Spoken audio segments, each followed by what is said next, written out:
নারায়ণগঞ্জের চাঞ্চল্যকর ৭ খুনের ঘটনার ২ বছর আজ এখনও শেষ হয়নি এই ঘটনার বিচার প্রক্রিয়া।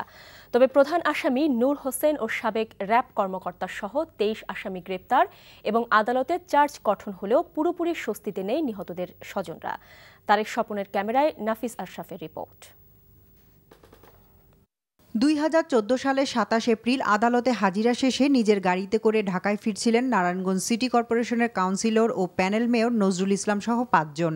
পথে লিংক রোডে অপহরণের শিকার হন তারা।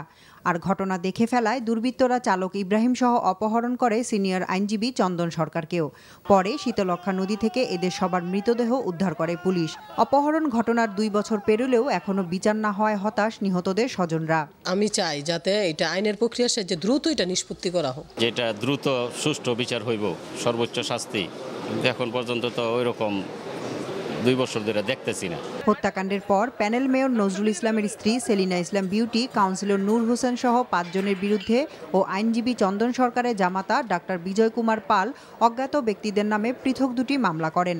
মামলার তদন্ত শেষে চার্জশিটের প্রেক্ষিতে গত ৮ ফেব্রুয়ারি চার্জ গঠন করে আদালত। ন্যায় এবং সুষ্ঠু বিচার না হয় সেই ধরনের একটা প্রক্রিয়া সবসময় অব্যাহত আছে।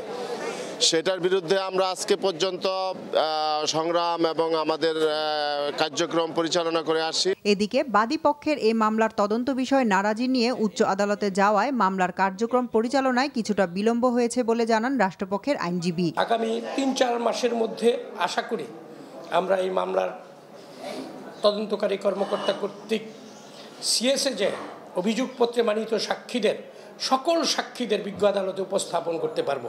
আলোচিত এই মামলার ১২৭ জন সাক্ষীর মধ্যে আদালতে এখন পর্যন্ত সাক্ষ্য দিয়েছেন ২৯ জন। বাকিদের সাক্ষ্য গ্রহণ চলছে। মামলার ১২ আসামি পলাতক থাকলেও অভিযুক্ত ৩৫ আসামিরই সাজা হবে এমন আশা নিহতদের স্বজনদের। NTV news desk.